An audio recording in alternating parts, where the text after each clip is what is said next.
with a falsehood, you're faced with two options.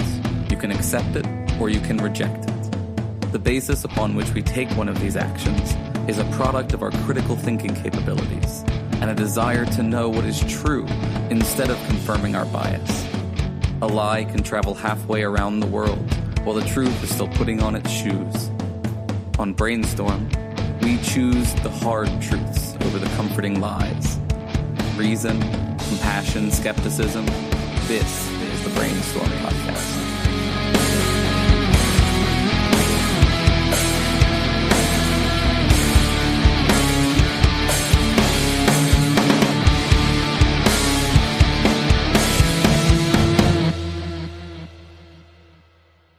Hey folks, welcome to the Brainstorm Podcast Skeptic Studio, the interview show from Brainstorm, where we talk to a variety of folks with the intent to spread critical thinking, compassion, and skepticism.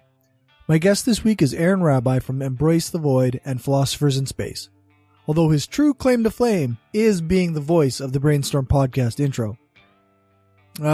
Aaron has become one of my favorite podcasters, not just because he's obviously very good at philosophy and explaining himself, but he's also because he's patient and willing to explain his points.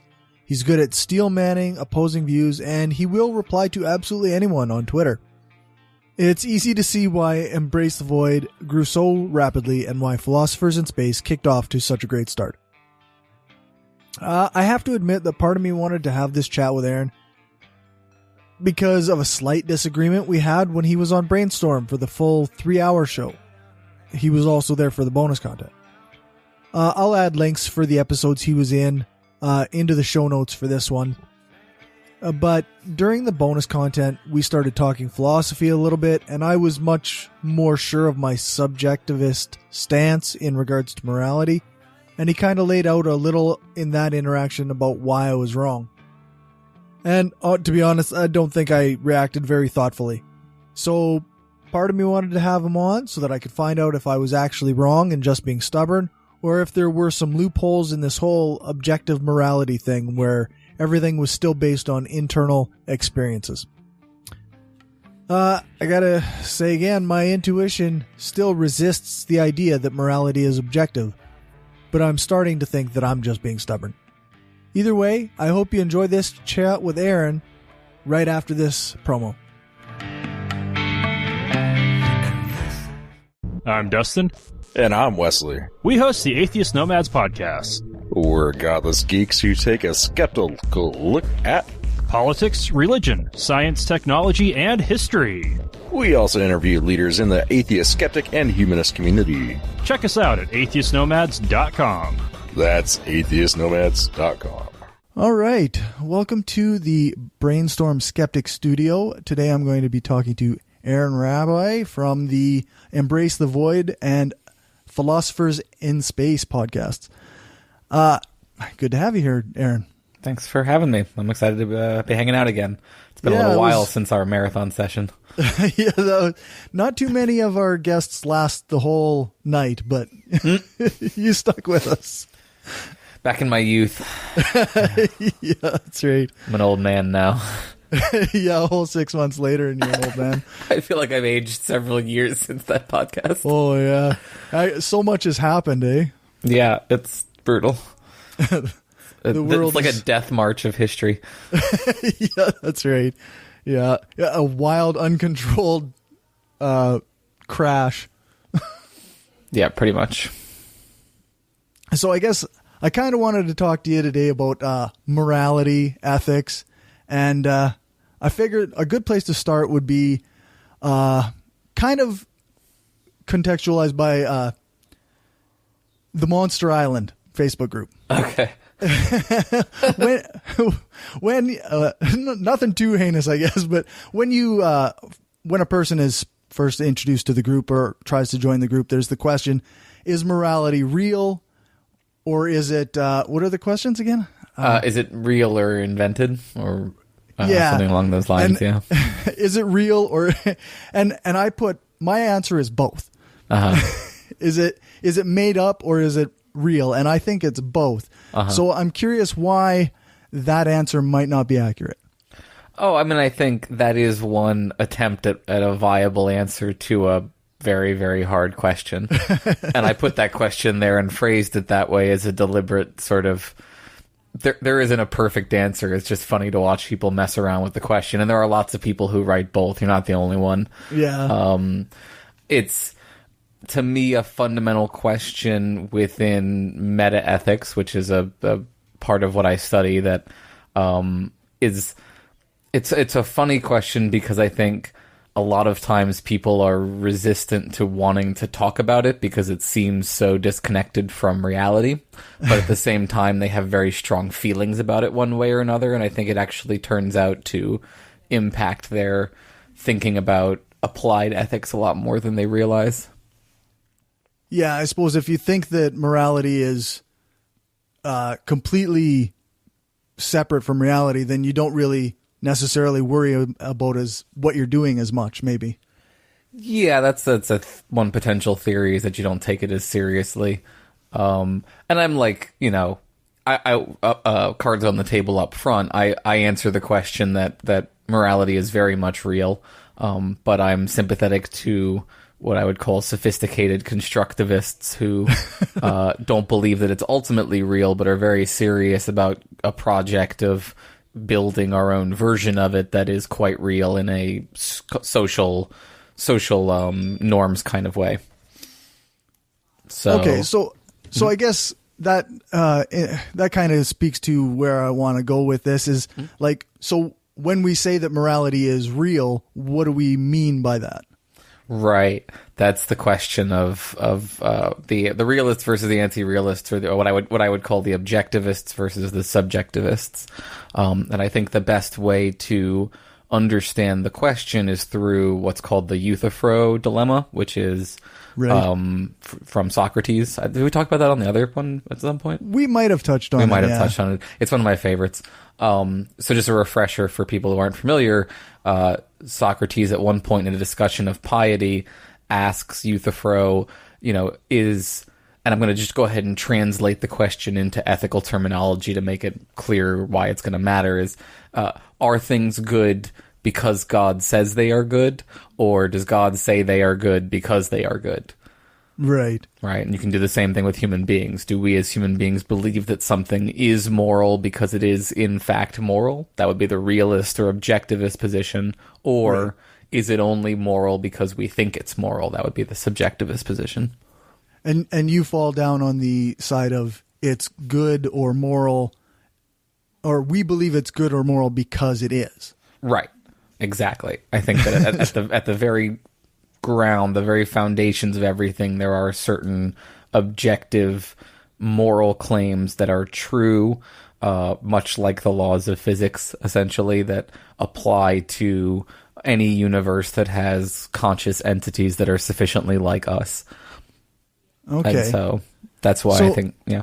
Yeah. So, I mean, I've often come down on the other side of things where it's like, I kind of view it as things are good because we imagine that they're good, or we say that they're good, or society as a whole has determined that they are good. Yeah, and that's a very common position, I think, of the students that come into my Intro to Ethics courses. They break down into a couple of basic categories. A large number of them tend to take some sort of naive, unsophisticated kind of constructivist view where they think, what human beings and human society has decided is moral is what is moral, basically. Where else would it come from in a world that is mostly physical objects banging into each other? Because, again, they're coming from that sort of basic liberal Western scientist view mostly. And then you have some students who are moral realists because they are of a religious background. So religious people very often tend to be some form of moral realist. They will say that there are objective moral truths because God says there are, which ultimately is actually a form of subjectivism, but they would self-identify at that point as an objectivist. And most theists will claim there's a solution to the Euthyphro dilemma that allows for God's determination of what is moral to not, in fact, be subjective. I don't think they can make it work, but that's a rabbit hole that we can put a signpost on. So, so what's an example that you might use if trying to explain to somebody who has my perspective? How would you perhaps convince me that morality is in fact objective? Sure. So what I consider to be the strongest case to be made here begins with a thought experiment. And it's a question like this. If we as a culture or a world or whatever all got together and decided to make non-consensual recreational torture, pointless torture of small children moral, right? If we decided to say we're going to make that moral now, we've all subjectively agreed it's moral, would that change the moral valence of that activity at all? And the answer seems to be no, right? What does it seem like to you? It seems to be no. It seems to be no, right? The intuitive response is not only no, but no because that's not the thing that's determining whether or not that behavior is moral or not, right? Right. Like you're misapplying what is the key feature of that thing that makes it moral. It's not that society decided it was moral or any group of people decided it was moral. It's that behavior clearly harms those individuals in a way that is not morally acceptable. So, in a sense, does it? Are we saying that even if, say, torturing children, which seems like a weird thing to say, as welcome to my world, is something that society has determined is morally good? It's actually morally wrong, and that there's some reason that we're not recognizing that it's morally wrong? Absolutely. And you can put this in, I use the hyperbolic to start, but in real world context, you could talk about spankings, for example. Like, there is a large contingent of people who still believe, on Monster Island, for example, very avidly that spanking is moral. And I would argue that it's because they have a mix of false moral beliefs and false factual beliefs.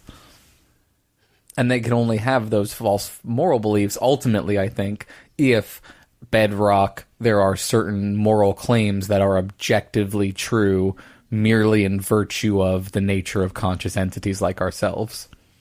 So I want to be very clear here. What we mean by objective, we don't mean... This is where things get a little fuzzy, because we're talking about statements about conscious entities. And so some people get confused and they think anything that's a statement about anything involving your mental states would have to necessarily be subjective.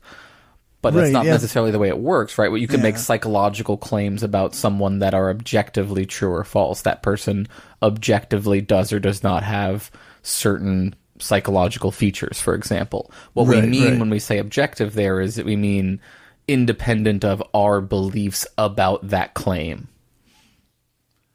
Right. Yeah. Not like, I suppose when you make that clarifying definition, it seems to, seem like, I think we said in chat, you mentioned to me that, this is the only game in town. Objective morality is kind of the only thing there is. Right. And, I think that when you define objective that way, it kind of does lay it out that way. And I want to say, I don't think that's an unfair way to define it. Like, the way you're describing it, right? It could potentially be like, oh, well, you're cheating by... And I don't not necessarily mean you implying this, but like, I'm not trying to cheat by defining it in a way that wins the argument outright. It's just that I think the very salient moral distinction, the very salient philosophical distinction that we want to make between the objectivists and the subjectivists is whether or not our beliefs about the moral claim do in fact impact it. And I have talked to thoroughgoing philosophical subjectivists, people who I was working with a friend who is writing his PhD, basically rejecting my entire master's thesis. Jeez. From the, like taking the opposite perspective 100%. Right. And when I ask him the exact same question I asked you about the pedophile, whatever, torture rings, he will say he will give the opposite answer to you, and he doesn't see that as a reductio ad absurdum. He thinks that that is the fact of the matter, and then what we do from there is another question.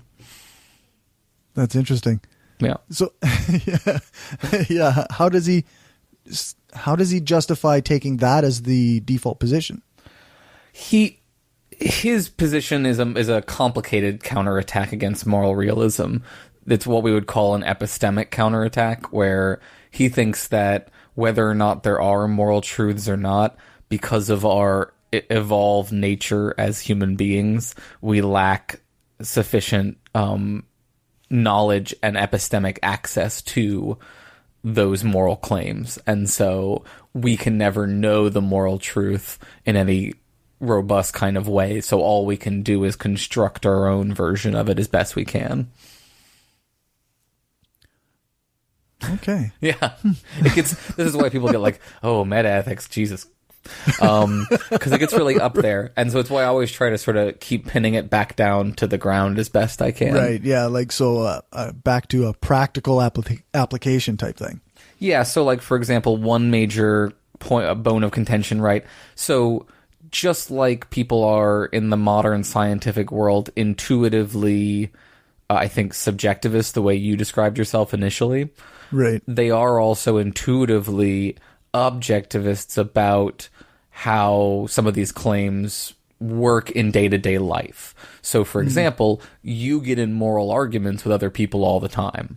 Right. Right? And you do that because you think there is a fact of the matter. It's not just whatever each individual thinks. There is some better and worse way of approaching things like childcare.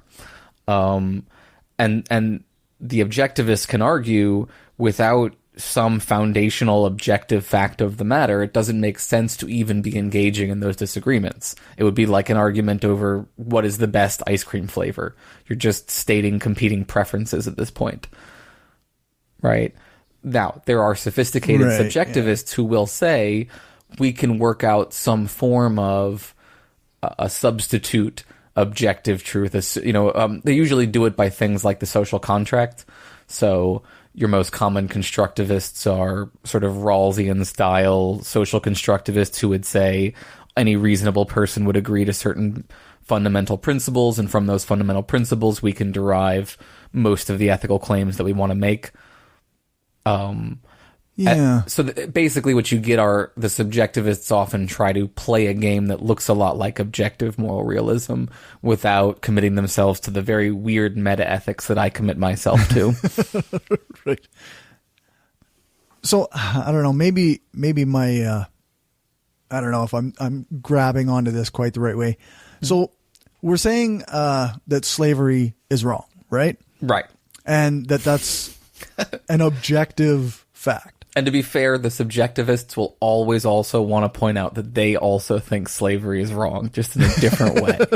Right. Right. Just from a different angle, right? Right. So, something that I once, I kind of grabbed onto a few years ago was Matt Dillahunty kind of made this really good argument about the reasons we know slavery is wrong. Like, you can look at objective data as to like why this has a negative impact on society and the negative impact on the people who are being enslaved, and a variety of other data points that can feed this idea.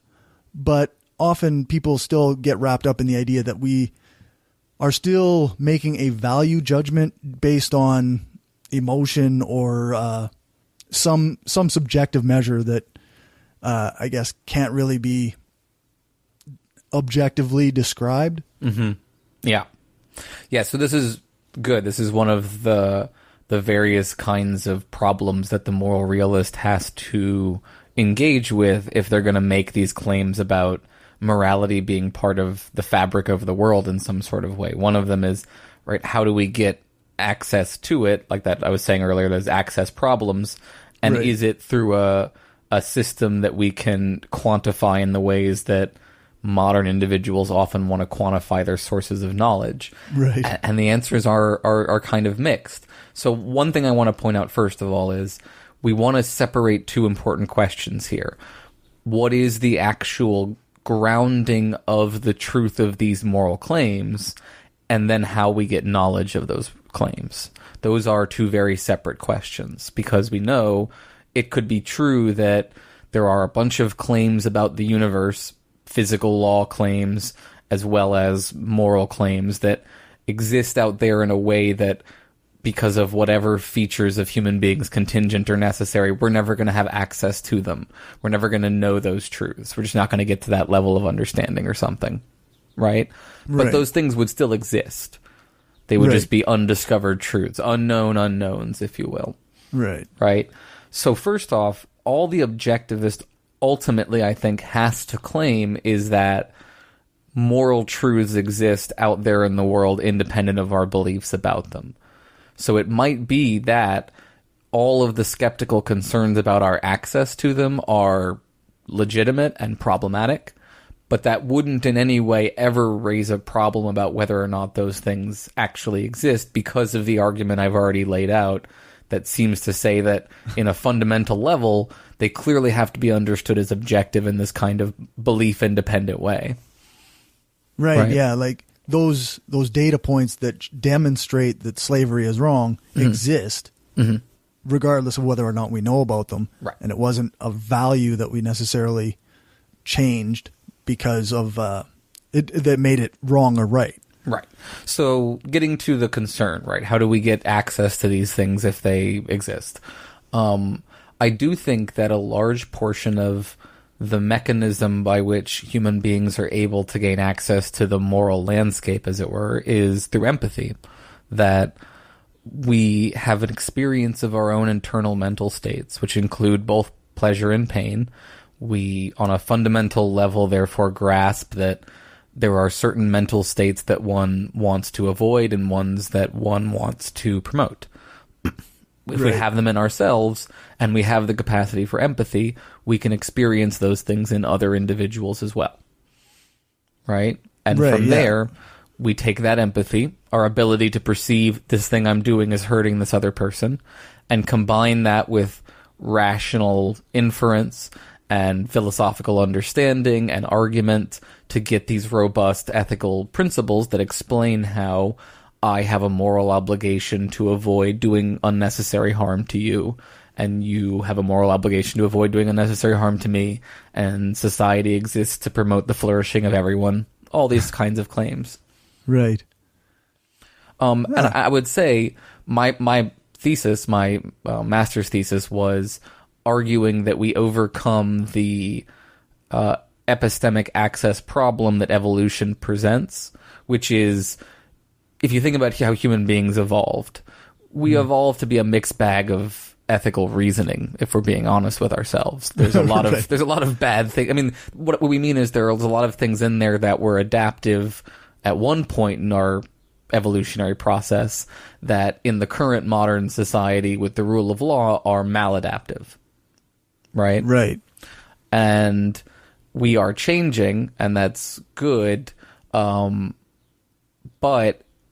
it does mean that we are starting off with an imperfect set of data points. And when you are trying to weed out an imperfect set of data points, you face a sort of problem of criteria. How do you figure out if any of this ethical stuff that's banging around in our heads is at all remotely useful? But I think we can do it much like we do with like scientific inference, that we both through a lot of really horrible trial and error, let's be honest, that's what most of history is, right? A lot of painful trial and error, and liberalism provides for even more trial and error because people can engage in a vast array of different lifestyles, and you can see which ones work out better for which people. So we are able to sort of bootstrap our way up out of the problem of our own incomplete evolved knowledge, much like we can with our causal knowledge of the external world. It doesn't mean that we are ever going to be complete masters of the causal reality, but we've gotten good enough to put rockets in space, and we've also gotten good enough to realize that slavery is wrong. Right. Yeah, that seems like a pretty good argument. Something that I was thinking when you were mentioning empathy is a lot of people in the last few years have kind of taken the stance that empathy is a flawed way of applying compassionate ideas or what have you. So I wonder, like, can empathy, give us that kind of access to objective moral truths in the way that we want, or is it going to lead us astray in other ways, perhaps? So, I mean, maybe you can say a little bit more about what their critiques are. My initial concern would be that what they're arguing is that unfettered empathy, not untempered by reason and consideration and all the other things that I'm talking about, would become problematic. And I certainly agree. Yeah, I think that's kind of the main thrust of most of the points. Like, I think there was even a book that came out not that long ago that was kind of making the case against empathy. Yeah, I haven't read it, but I've heard mixed things about sort of its arguments. Yeah. For me, empathy is not. So here's what I'll say. The concerns that you can raise about empathy that are legitimate are that it is not as quantifiable a system as, precise measurements would you can get in certain hard sciences, for example.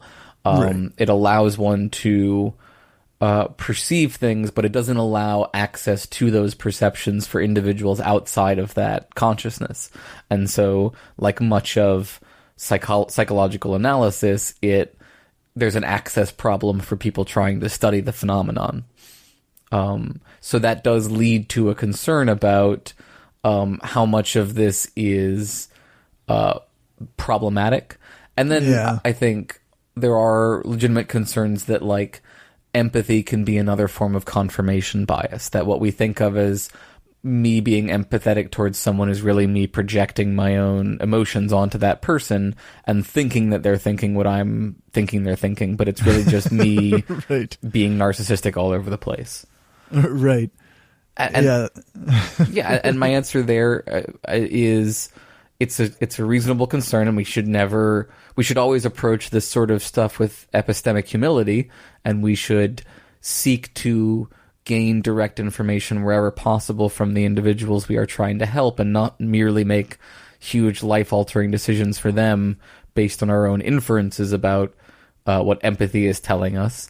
But we shouldn't, on the flip side, pretend that because I can't put a metric on how much harm is caused by one person, caused by, for example, someone being harassed off of the internet by hateful trolls because they had the temerity to disagree with a man while being a woman. Right. Right? Like, we don't need to pretend that our empathetic reaction there doesn't bear fruit. Like, we don't, we don't really know that person is having a horrible time the way we would have a horrible time if we were in their situation. Like, that's just, Right. That's naive skepticism right there, it seems. Yeah, I suppose, like you say, like, perhaps a lack of definitive or quantifiability doesn't seem to refute the usefulness of empathy. Yeah, and this is a long history in coming. So during the modern, and I'm going to do a 10-second history of philosophy, right? During the modernist period, when science came into ascendancy and quantifiability was giving us what felt like superpowers at the time and still feels like superpowers. We split the atom and put things in space, et cetera, et cetera. Like, anything that wasn't readily quantifiable was viewed as not real. It was pushed into the fake category. So the soft sciences, psychology for a while, like everything in psychology that wasn't behavioral psychology, that wasn't external stimulus response control that we could measure objectively, was viewed as not worth studying or as not even being real. And so I think empathy fell into that category as well. And with that, we saw a cultural shift in the West towards rationality and logic and away from empathy and from valuing the empathic kinds of virtues. And so we've probably now seen a lot of pushback in the postmodern period where people are trying to reawaken all of those empathetic skills and reassert them into society. And some of that goes too far, and some of it is performative and social media certainly allows for a lot of performative empathy that could be considered problematic. But I think at the end of the day, empathy is a really important part of what makes us human. And if you don't believe that, spend some time around sociopaths. Like, spend some time around narcissists. Yeah. 5 minutes with a narcissist will convince you that empathy is the cornerstone of morality. Right. Yeah.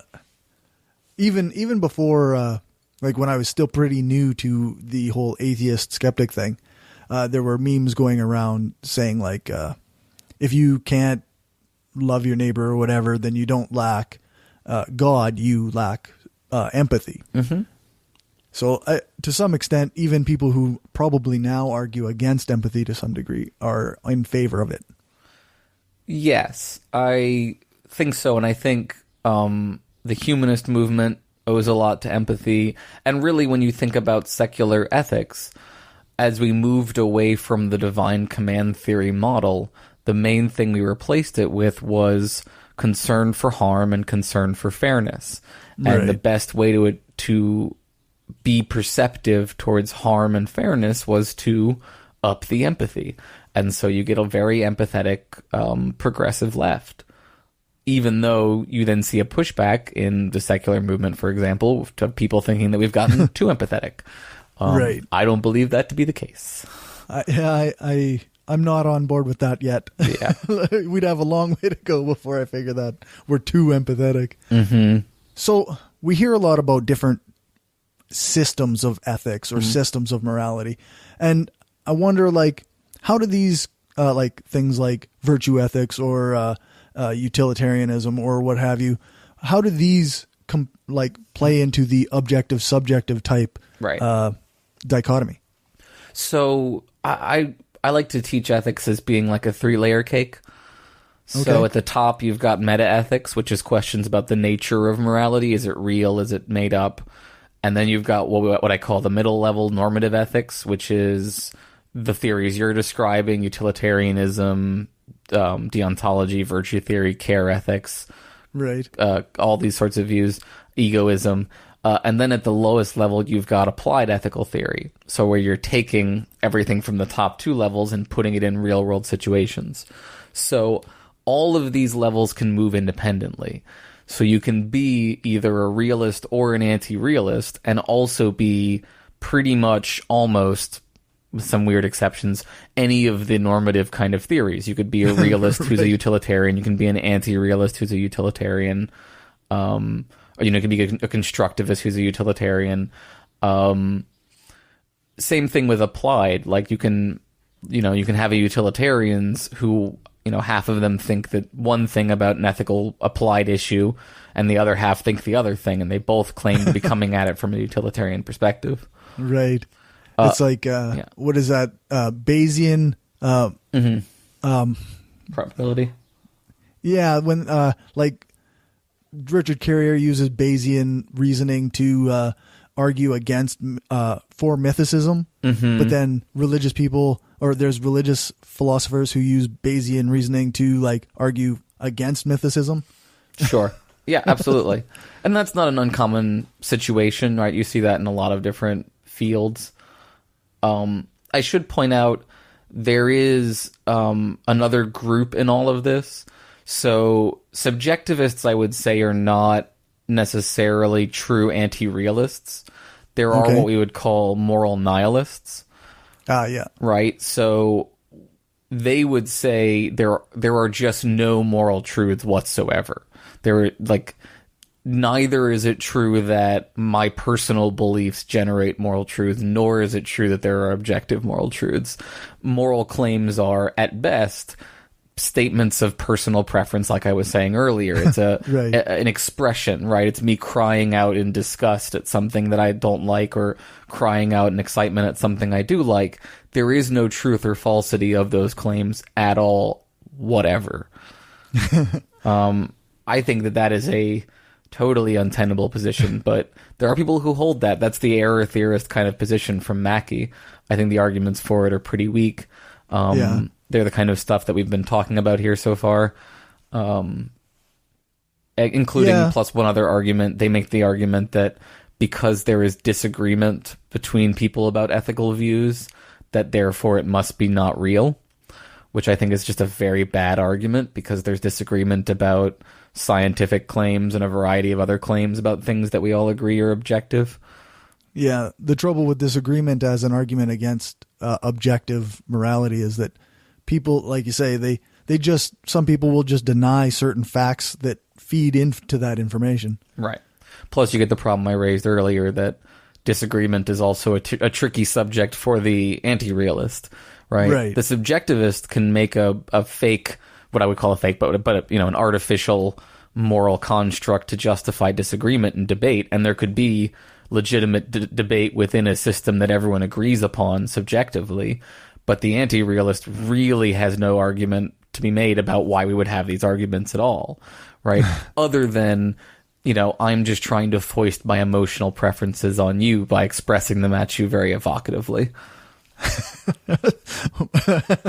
But I have no reason to do so other than I prefer my views and I just want to put them on other people.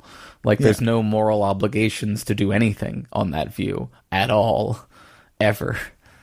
I think I know some people that kind of adhere to that. I sort of am on, I would almost say I'm on the fringes of that in some ways, because it does seem sometimes like the only reason that any of us are doing anything is because it feels good to us. Well, so that's a slightly different position to some extent. So you can do it either way, right? So you might think that it's good, it's moral for us to do the things that feel good to us. Right. That would be either a subjectivist or an objectivist position of a form of hedonism or egoism, depending on how you construct it, depending on how you balance your needs versus the needs of other people. All of those kinds of questions get hashed out at the normative middle level. Okay. So, I guess in a sense, in case people don't know, although I'm sure anybody who listens to my show probably has listened to yours. What are which one was it? The middle layer? The normative of ones. Your cake? Yeah. What are these things like utilitarianism or what have you? What is utilitarianism? Right. So you get a couple of different attempts within the normative level to explain what determines if something is moral or immoral. So it's good to think about this first in terms of just the moral action itself, right? So when you do something, it could be broken up into at least three parts: the intent behind the action, why you're doing it, the act itself, what kind of act it is, and the consequences of that action. So a lot of normative theories will focus in on one of those parts and claim that that is the most important part for determining the morality of the action. So consequentialism, the most famous form being utilitarianism, are all of the views that say the consequences are the thing that matter the most, right? It doesn't matter if your intentions are good, right? The road to hell is paved with good intentions. What matters is the impact is what matters. Right, exactly. Yeah. Utilitarianism is one kind of consequentialism that says the consequences that matter are the ones that maximize utility, where utility is happiness, so pleasure and the avoidance of pain for as many people as possible. And they do it in an impersonal, unbalanced, a balanced kind of way. So your happiness is worth exactly as much as everyone else's in moral considerations. They are usually contrasted with the deontologists. Who, the most famous of which being Immanuel Kant, who focus on the act itself and the maxim that drives the action more specifically. Right. Lying is bad no matter what. Right. So their word for it is maxims, which is really the principle behind the action, which is another way of thinking about the intention. Right, what is the principle that you are acting on when you pick your action? Right. And they would say, don't act on any principle that you can't universalize. So lying is wrong because if everyone were to go around lying all the time, no one would ever trust anyone, and then the whole system would break down. Right. Though, there are some pretty clear lines with that one being wrong, right? Like, right, Nazis, Jews, addicts, that sort of thing. yeah, that sort of thing. Yeah. I think I recall a conversation with a buddy of mine, Mike, who also studied philosophy he studied at the U of R here. And we kind of had this long discussion about different kinds of ethics and different systems of ethics. And we kind of came to the conclusion that like people take pieces out of each of these in their day-to-day lives. Yeah, exactly. And that's my view.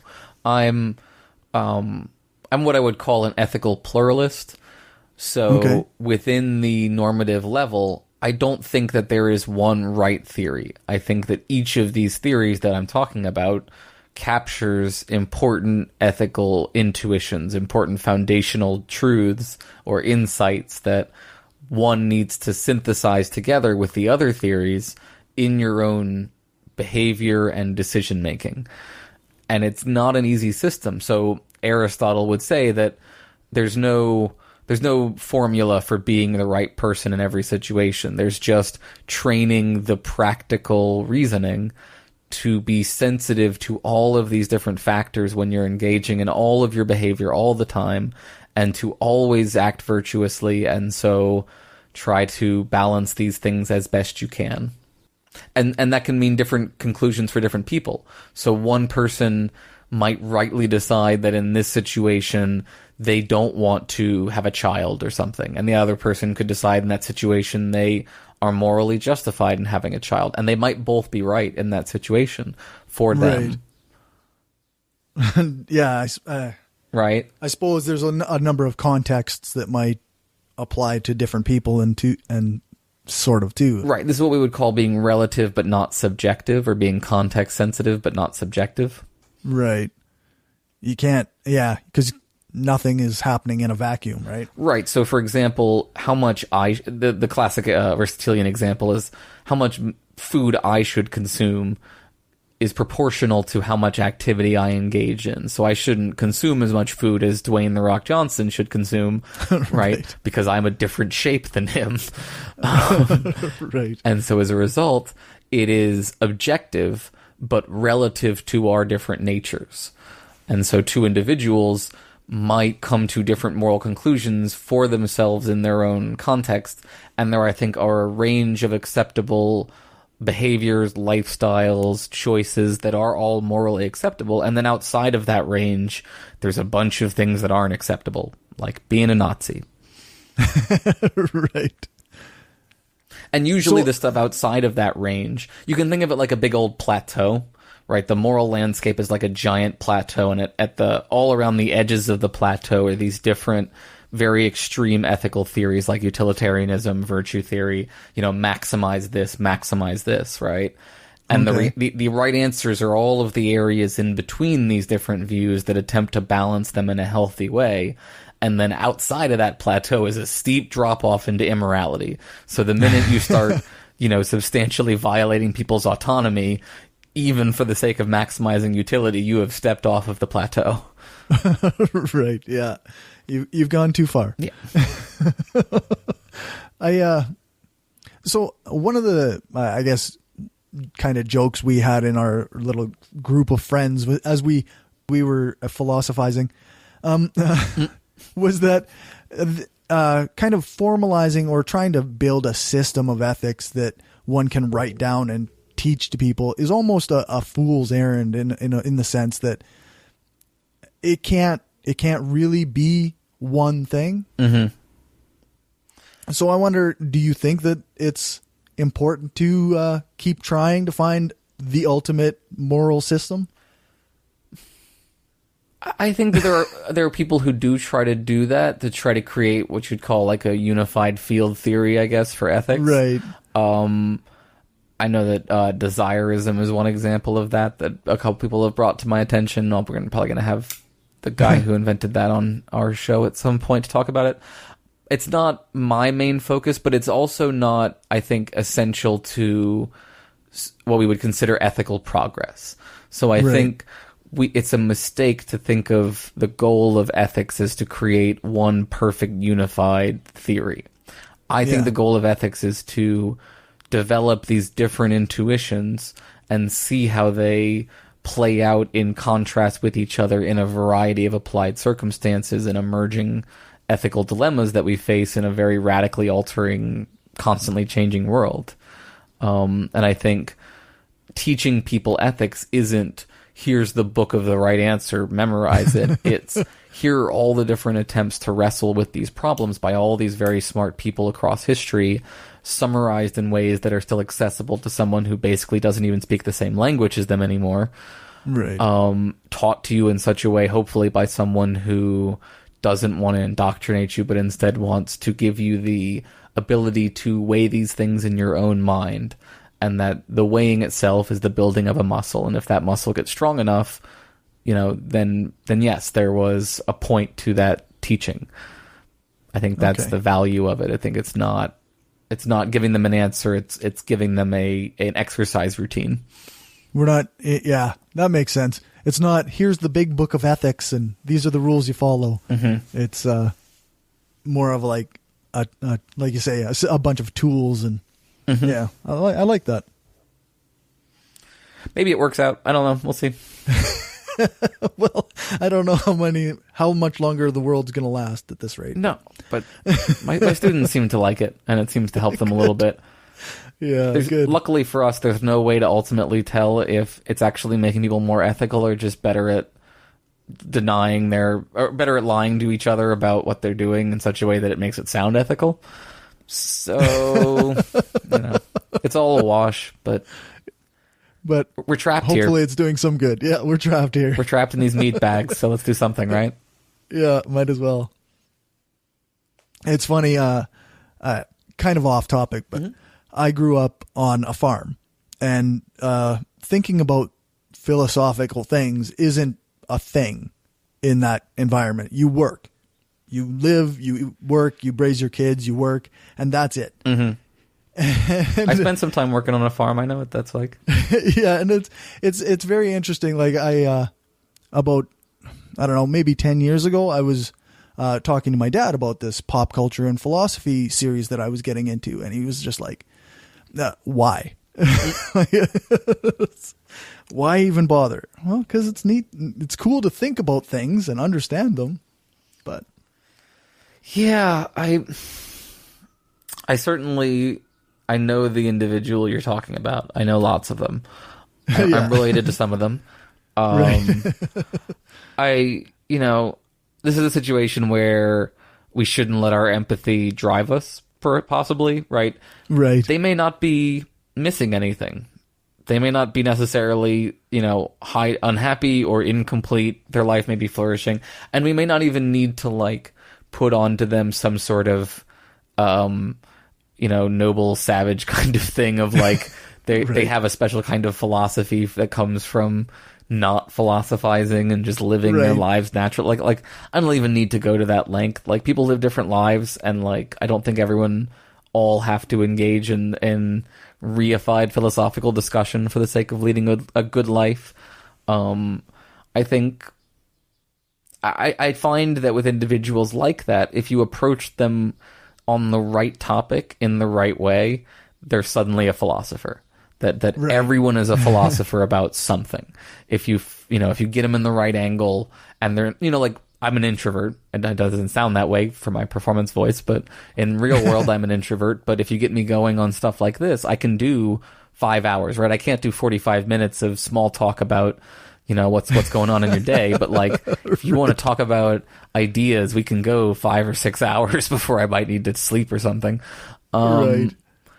And I think a lot of folks like that, right, if you ask them about their philosophies of the right subject, you will get a lot of interesting information. Yeah, I guess in that sense, it's kind of like economics. Everybody's an economics expert about the thing they think they're an economics expert about. Mm-hmm. Yeah. And a lot of these, I'm not saying these people are experts, and I do think there's a difference. We've talked a little bit about this about, trained philosophers versus not trained philosophers. I think that everyone is an amateur philosopher, and that's Right. good. And I think that we want to encourage that in people. I think it's valuable to also point out that there's a difference between the people who have put in a lot of time reading the texts and do probably know a lot more of the steps of the argument. It's like chess.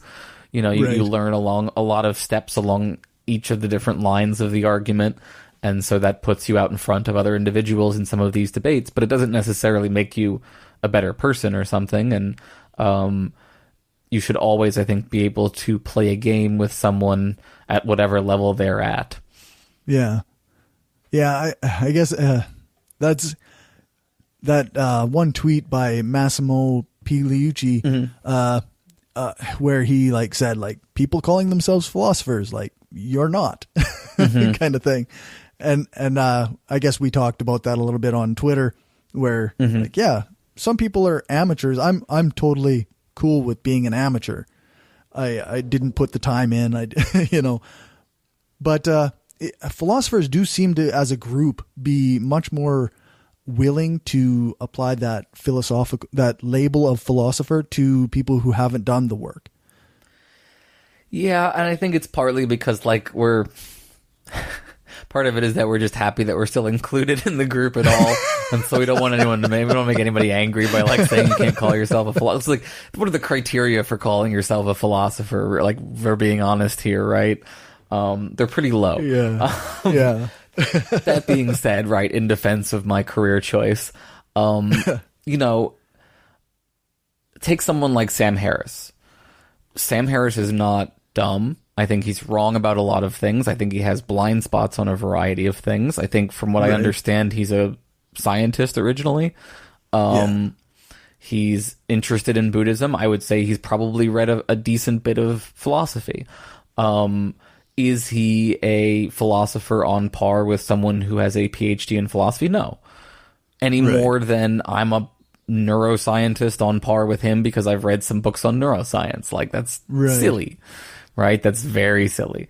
So I think it depends on the context and the stakes at which you are saying you are this thing. If you are someone who is like Sam Harrison at that particular level, it would be more accurate to say I'm a neuroscientist with an interest in philosophy rather than saying I am a philosopher and I'm arguing this from a philosopher's. I mean, I don't ultimately care, right? I'm going to argue him on the points and not on what he names himself. Right.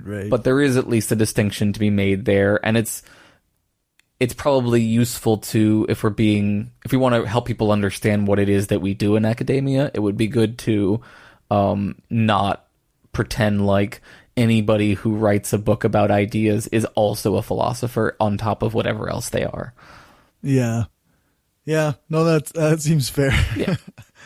But not a lot is riding on this, to be honest. Right. It's not pushing philosophy out of academia in any sense. No, all of my money is on the stuff I said earlier about the meta ethics and all those things. Right. That's where I'm going to fight people. There you go. I've focused a lot on taking my theater background and combining it with my love for education and my philosophy background to focus on accessibility. I think that there is a lot of very valuable philosophy out there in the world that is basically locked behind a wall of text that no one can understand. Right. And that what we need are translators. We need guides. We need people who, without any judgment or anything, can happily say, let's walk our way through this discussion a little bit and see if we can help make this useful to the 99% of human beings who can't really read this stuff. And not for any fault of their own, but because philosophers write poorly. Relative to something that a human being wants to read. They write very well for something a machine would want to read, but human beings are not machines in that way. They can't. It takes a lot of training to just be able to trudge your way through a very, very complicated set of parenthetical statements to get what you need out of it. Yeah. Yeah, it's I've been lucky so far to have like I say, one of my best friends from high school on was he was deeply into philosophy and he actually studied it at the U of R, and so I was lucky to have somebody who could like kind of give me the Cliff's Notes in a sense. where I don't know that I'd ever have picked up a philosophy book if I hadn't had that initial introduction to it. It's why I really like teaching the 100 level courses. Right. I mean, for a lot of people, that's going to be the only philosophy course they take, and it will determine their entire perspective on the subject, and they will either come away from it thinking this is fascinating and full of interesting things that I can pursue at leisure through the rest of my life, and it might help me with whatever subject I focus on later on in life, or they come away thinking, well, this was pointless and stupid. I'm never going to bother with that ever again. Yeah. Yeah, I suppose. And a lot, like you say, the person doing the teaching can have a huge impact on that. So that's why I'm very happy with what I do. Good. No, right it on. seems like the objectively moral thing to do. To me. Nice. Nice callback. I'm surprised you didn't bring into any of this at any point that, how do I square all of this up with the fact that I don't believe in free will? Well, I actually... Or have you seen my shtick on that enough to know that I have an I kind answer? of have, but I, from my perspective, like I think I'm on board with the no free will thing. Sweet. So in a sense, that makes everything objective. Mm-hmm. So not necessarily, right? So I do think there are some parts of morality that are subjective. okay. So for example, if you are a member of a Hasidic Jewish sect, there are subjective truths about how you should keep your hair, for example. Okay. Right? In that you believe it is important that your hair be at a certain way and your beard a certain way, etc. So it is important for you, and we should respect that. That's where we get the idea of things like respecting different people's head coverings or whatever. Right. Right? It is moral for them, and it's not moral for anyone who doesn't want to do it, because it is subjective, though ultimately it rests upon... I mean, you could say it's another kind of relativist, I guess. I should probably not say it is subjective fully, because it is still ultimately based on objective truths about respecting people's preferences and autonomy as long as they don't harm others. I mean, I was just thinking, recently I've heard some people talking about quantum physics. Always a good start. Always a good start. In that there are certain ways that quantum physics demonstrates that cause and effect isn't the deterministic thing that we think it is. So I wonder, have you given it any thought to comparing that to your idea of like free will? Yeah, absolutely. This is actually not a new attack on the free will position. There have been people who have sort of argued, sort of hand-wavy at the idea that some sort of quantum indeterminacy is the source of free will. Right. For a while. The best pushback, I think, to this actually comes in the movie Waking Life, where he says either way it's no good. If it's absolutely determined, then it's not you, and if it's just random chance, then it's not you either. Right, yeah. What you really have to be arguing for is some sort of unmoved mover within the self, some sort of soul or Atman or something.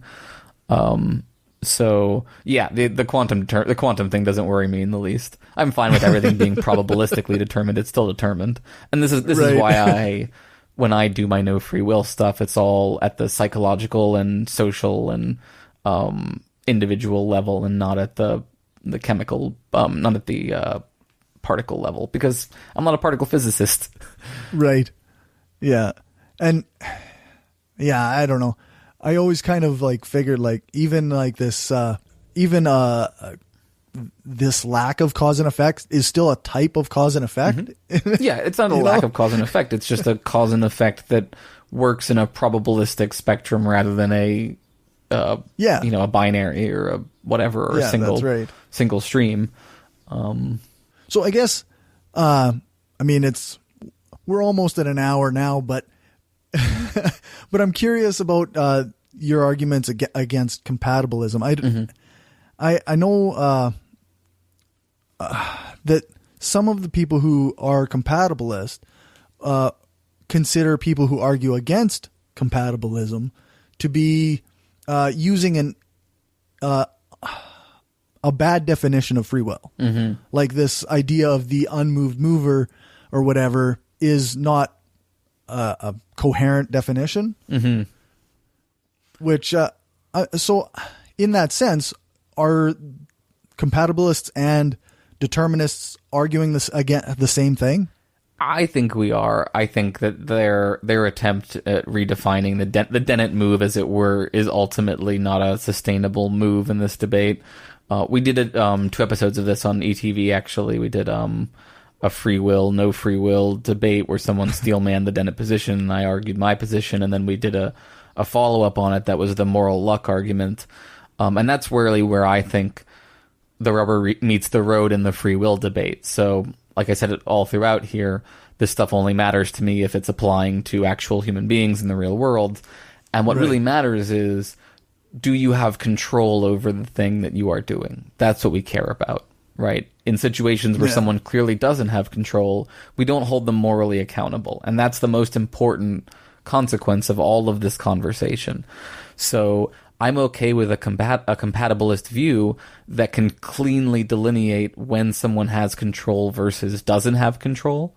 What I think you're ultimately going to see, though, is a system that says nobody has control in any ultimate kind of sense, but we can talk about more or less coerced kinds of behavior, and we can talk about what that means in terms of what kinds of treatments are more or less likely to be effective on that particular individual given what drove their behavior.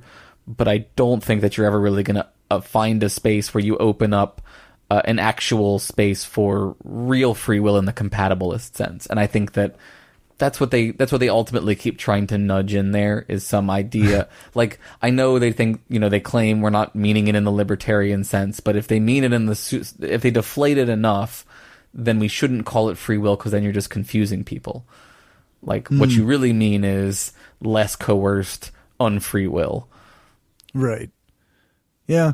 That's something that I kind of struggled with, was like if everybody's rejecting libertarian free will, then okay, what are we arguing about here? It seems pretty clear that coercion is not free action, and that I don't know, there doesn't seem to be much distinction between determinism and compatibilism in that way. Well, so what I think the important distinction that going in their direction misses, that we want to be talking about here, and this is what they're trying to get to give them credit. Like, they're trying to get to the same place that I am, I think, ultimately. I just disagree with pretending to call it free will. What I think we want to talk about here is better and worse forces of that drive behavior. So all of your behavior, as far as I can tell, is one force or another winning out inside of you, including forces that are pressing in on you from the outside. Right? And what we want are people to be shaped by the forces that are good, in the sense that they promote flourishing. Right? Think of a plant, right? Sunlight versus darkness, water versus not water, right?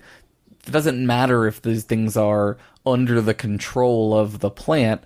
Giving the plant those things still makes the plant happier and healthier. And we can do the same thing for human beings. And I think the important distinction is, when we are real honest with ourselves about the determinism, we are better at finding the right solutions. Because when we get into the compatibilist place, we tend to nudge towards thinking that if we just condemn individuals for individual behavior and blame individual responsibility, that will present a solution, when I think a lot of times we have to be more honest about, well, what actually caused the person to engage in that behavior. Like in a broader sense, or like a societal sense almost. Yep. Whether it's poverty, whether it's lack of engagement with people around them, a society that isn't valuing the right kind of things in individuals. There are lots and lots of factors here. Yeah, I think, I think that's kind of the thing that's pulled me further and further towards the determinism side of things, is that, like, the more you learn about, like, societal influences on people, and the more you learn about, like, the way we each react, and our own biases and the ways of thinking that we don't really even recognize consciously, like, so much of choice isn't choice. in the way that a free will or even a compatibilist might explain it. Yeah. Yeah, I can't find a single piece of behavior that seems to me to be under our control in any sense that I can't, through a couple easy steps, draw it back to something that is clearly beyond your control. Right. Yeah. And like, that's terrifying for a lot of people, and I understand the concern, but once you, I think, get over the fear of it, it is liberating, and it is comforting, and it allows for better, paradoxically, it allows for better control. Right.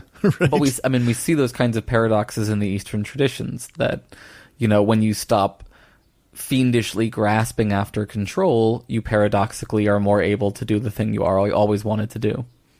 Right. Yeah. I think that's as good a place to leave it as any. Sounds great. We fixed it. Right, we fixed all the things. Good job. We fixed all the things. It's a lot more upbeat than my shows. In a mere hour and 3 minutes, we fixed all the problems. I'll get it down to an even 45 before I'm done. There we go. Perfect. All right. Well, thanks for joining me. Thanks. And yeah. Have a good one.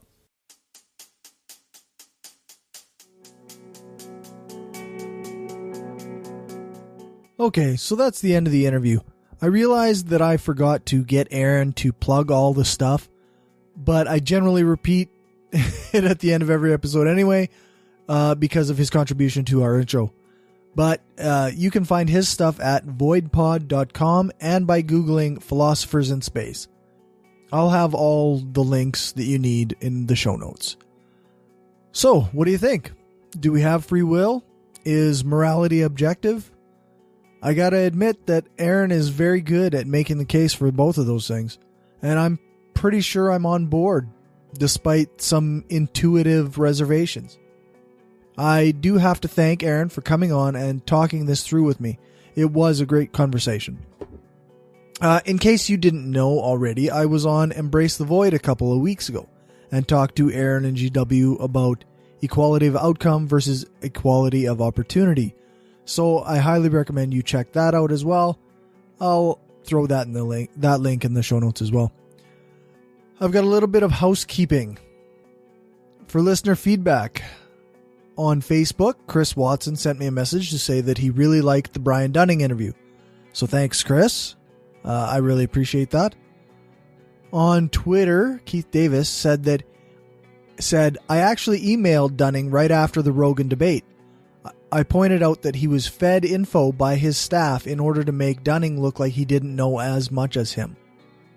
I got a nasty email back. Now I see he was primed by neg emails.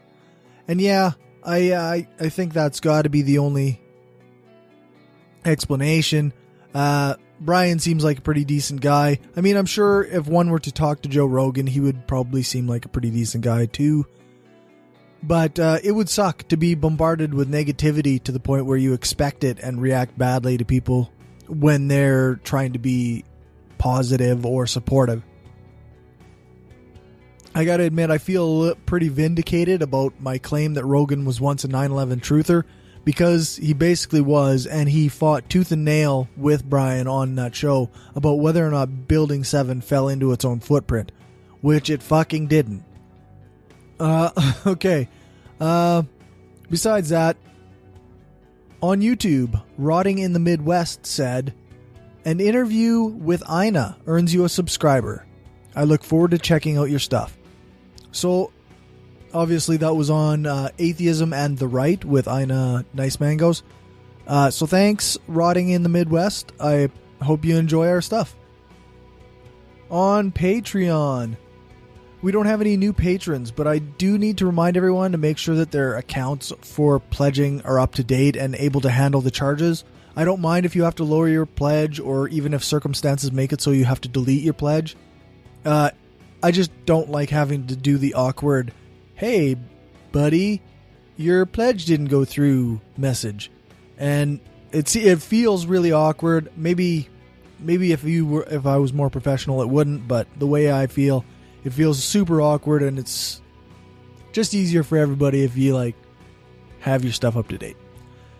I really appreciate everyone who pledges the show, and please let me know if you want me to want to take me up on one of the rewards from Patreon, there are different levels, and I am sometimes bad at fulfilling my part of it. But make sure to let me know. I want to thank my top patrons. Destin Doesn't Suck That Much, Daryl Goosen, Aaron Young, William Driver, and Positively Skeptical. Your pledges make all the work seem like it's worth it. I don't think we have any new Facebook or iTunes reviews, but keep that shit coming. I love reading your reviews and seeing what you all think of the show. And lastly, I made an offer in the last episode that I will order a copy of Conspiracies Declassified for the first person to send me an email at mail@brainstormblog.net. And I didn't get any emails. You can also go to the contact page on the website and that will come to me as well. I gave away a copy of Peter Coffin's book a few months ago, so I will definitely follow through on this. This will be the last time I mention it, though. I'm slamming out a lot of episodes this week and scheduling them for release over the next month and a half, or at least month. So I won't be making this offer again on this book. There will likely be another book giveaway within the next few episodes, but somebody might as well take advantage of this. If you want a copy of Brian's book, Conspiracies Declassified, make sure to get a hold of me. Even if you don't email me, try a different method. I respond to Twitter and Facebook messages all the time. For everything else, you can check out the show notes at thebrainstormpodcast.com or our website, brainstormblog.net.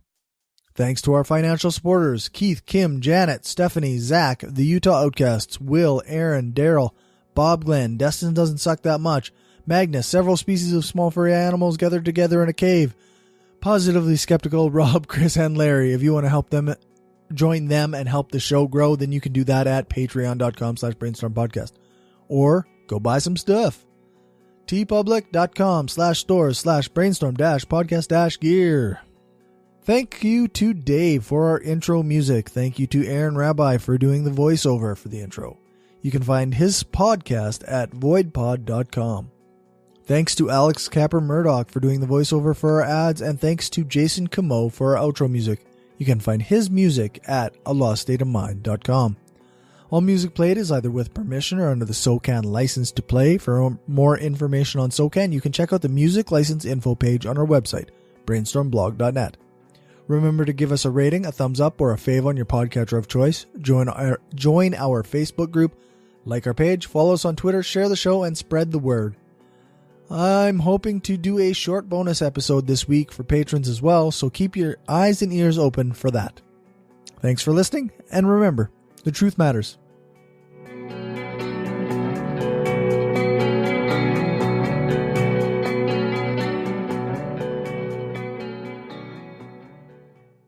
This is an opinion-based podcast. Each person on the podcast is responsible for their own opinions, and those opinions don't necessarily reflect the views of the rest of the panel. Any guests or anyone associated with the people on the podcast, such as spouses, partners, children, other family members, friends, or employers. No one person speaks for the podcast with the possible exception of Cory, and he doesn't speak for anyone else on the show. The Brainstorm podcast does not represent the views of our sponsors.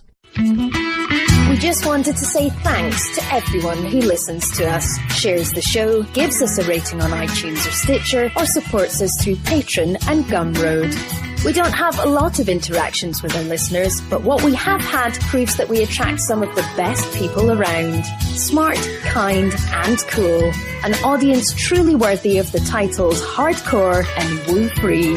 Thanks for helping us make the world a smarter place.